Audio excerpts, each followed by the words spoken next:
وہ شدید کوہرے میں لپٹی ہوئی ایک گہری سیاہ اور یخ بستہ رات تھی۔ اندھیرے کی کالی چادر نے ہر شے کو اپنی لپیٹ میں لیا ہوا تھا۔ میرے ارد گرد موجود اونچے اونچے درخت کسی دیو کی مانند تنے کھڑے تھے۔ میں محکمہ جنگلات میں آفیسر تھا اور اس وقت میں اور میرا ایک اسسٹنٹ ایک دلدل کے کنارے پڑے ہوئے جانوروں کی لاشوں کے پاس کھڑے تھے۔ یہ دو بھینسیں تھے۔ میں نے جھک کر ٹارچ کی روشنی میں ان کا گہری نظروں سے جائزہ لیا۔ ایسا محسوس ہوتا تھا جیسے یہ دونوں بلندی سے گرے ہوں۔ ان کے جسم ابھی گرم تھے، مطلب ان کی موت واقع ہوئے زیادہ دیر نہیں گزری تھی۔ یہاں پاس ہی ایک بلند پہاڑی تھی جو اس وقت اندھیرے میں ایک ہیبت ناک منظر پیش کر رہی تھی۔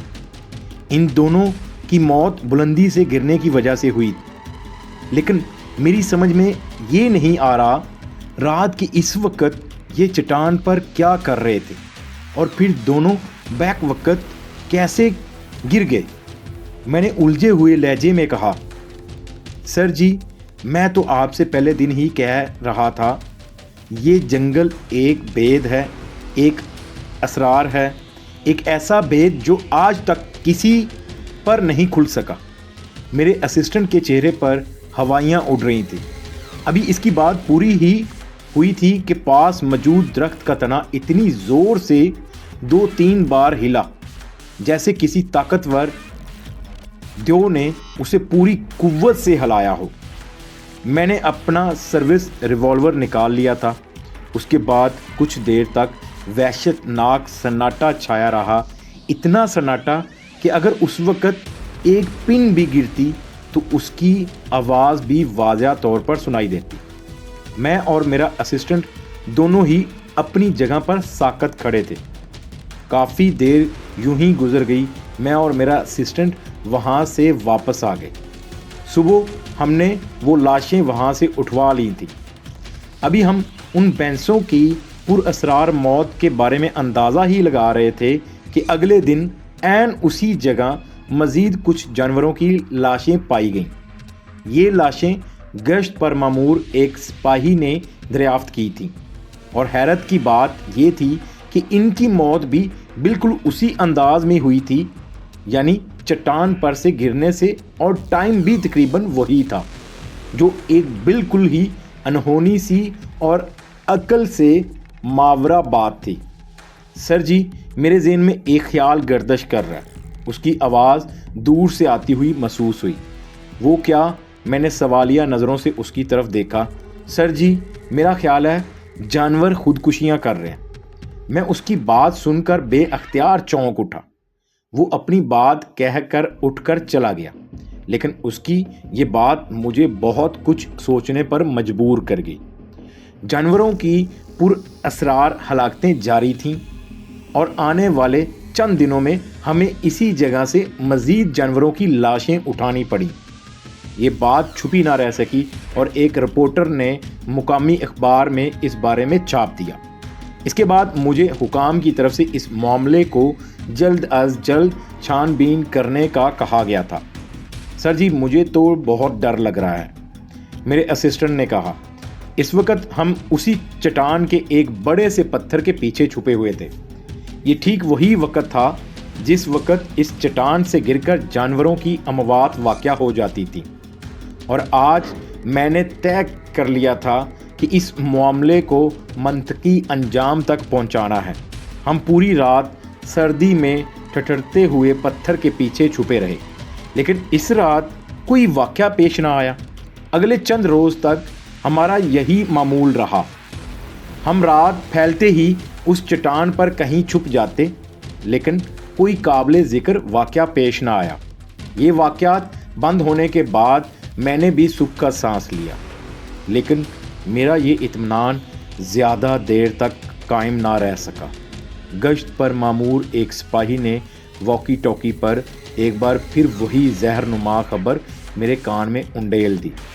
زہرنما اس لیے کہ اب مجھے یہ خبریں زہر ہی لگنے لگی تھیں۔ میرے ذہن میں ہر وقت جانوروں کی پراسرار انداز میں واقع ہونے والی اموات گھومتی رہتی تھی۔ اس رات میں دیر تک نوافل ادا کرتا رہا۔ نوافل اور دعا کے بعد میں نے قرآنی آیت الکرسی سمیت پڑھ کر اچھی طرح اپنے اوپر دم کی اور گھنے جنگل کی طرف نکل گیا۔ میں نے اپنا یونیفارم بھی نہیں پہنا کیونکہ اس وقت میں ڈیوٹی پر نہیں تھا۔ کوہرے نے ہر چیز کو اپنی لپیٹ میں لیا ہوا تھا۔ گھپ اندھیرے اور گھنے جنگل میں میری ٹارچ کی روشنی کسی جگنو کی کرن کی مانند دکھائی دے رہی تھی۔ زمین پر پھیلے ہوئے درخت کے پتوں پر جب میرا پاؤں پڑتا تو سوکھے پتوں کی آواز ماحول میں ایک عجیب سا سما پیدا کر دیتی۔ میں آہستہ آہستہ اور احتیاط کا دامن تھامے ہوئے آگے بڑھتا چلا گیا۔ میں چٹان کے قریب پہنچ کر گہری نظروں سے اس کا جائزہ لینے لگا۔ آخر کار کئی گھنٹوں کے جائزے کے بعد میں وہاں ایک غار کے دہانے کو دریافت کرنے میں کامیاب ہو ہی گیا، جو اس جنگل میں پائی جانے والی ایک خاص قسم کی اونچی اونچی جھاڑیوں کے پیچھے چھپا ہوا تھا۔ میں نے اللہ کا نام لیا اور غار میں داخل ہو گیا۔ غار میں کئی بڑے سائز کے چمگادڑوں نے بسیرا کیا ہوا تھا۔ میں انہیں نظر انداز کرتا ہوا آگے بڑھتا گیا۔ میری آنکھیں چونکنا اور جبکہ زبان پر قرآنی آیات کا ورد تھا۔ اچانک مجھے محسوس ہوا جیسے کسی مخلوق نے میرے شانے پر چپٹا مارا ہو۔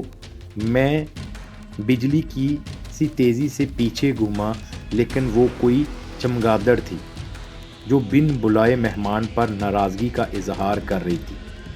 میں نے دل ہی دل میں اس کی ایسی کم اور تیسی زیادہ کی اور آگے بڑھ گیا۔ یہ غار ختم ہو ہی نہیں رہی تھی، بڑھتی ہی چلی جا رہی تھی۔ کبھی مجھے ایسا محسوس ہوا کہ جیسے غار اونچائی کی طرف جا رہی ہو۔ آخر کار ایک جگہ جا کر غار کا بظاہر اختتام ہو گیا۔ دہانے پر ویسی ہی گھاس نما جھاڑیاں تھیں جیسی شروعاتی دہانے پر تھی۔ مختصر سی جدوجہد کے بعد میں انہیں پار کرنے میں کامیاب ہو گیا۔ اب میرے سامنے ایک بہت بڑی جھیل تھی جس کے آس پاس جھاڑیاں اور درخت تھے۔ وہاں میں نے ایک عجیب منظر دیکھا۔ جھیل سے ہلکی ہلکی بھاپ اٹھ رہی تھی جو کہ مجھ تک بھی پہنچ رہی تھی، لیکن حیرت انگیز طور پر وہ بھاپ نہایت سرد تھی۔ چند ہی لمحے گزرنے کے بعد وہاں جھیل کے پاس کچھ جانور پانی پینے آئے۔ ممکن ہے کہ یہاں تک رسائی کا کوئی دوسرا راستہ بھی ہو جہاں سے یہ جانور یہاں آئے۔ بہرحال جانور جھیل سے پانی پینے لگے۔ پھر اچانک جیسے جانور کسی چیز کی آہٹ پا کر چونکے ہوں اور پھر اپنی جگہ ساکت سے ہو گئے۔ جھیل کے پانی سے ایک عفریت نما مخلوق برآمد ہوئی۔ اس کا جسم مکمل طور پر سیاہ تھا۔ ایسا لگتا تھا جیسے ڈائناسور کے خاندان کی کوئی مخلوق ہو۔ سب جانور ایک ٹرانس کی کیفیت میں اس کی طرف دیکھ رہے تھے۔ پھر اس ڈائناسور نما مخلوق کی آنکھوں سے ایک عجیب سی روشنی برآمد ہو کر جانوروں پر پڑی اور وہ سب کے سب ایک ٹرانس کی کیفیت میں ایک طرف چل پڑے۔ میرے کانوں میں میرے اسسٹنٹ کے کہے ہوئے الفاظ گونج اٹھے، سر جی، یہ جنگل ایک ایسا اسرار ہے جو کسی پر نہیں کھل سکا آج تک۔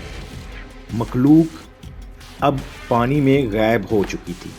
میں نے آہستہ آہستہ پیچھے کی طرف قدم بڑھائے اور غار سے ہوتا ہوا وہاں سے باہر آ گیا۔ میں نے فوراً اپنے اسسٹنٹ کو واکی ٹاکی پر چٹان پر پہنچنے کا کہا اور خود بھی وہاں چل پڑا۔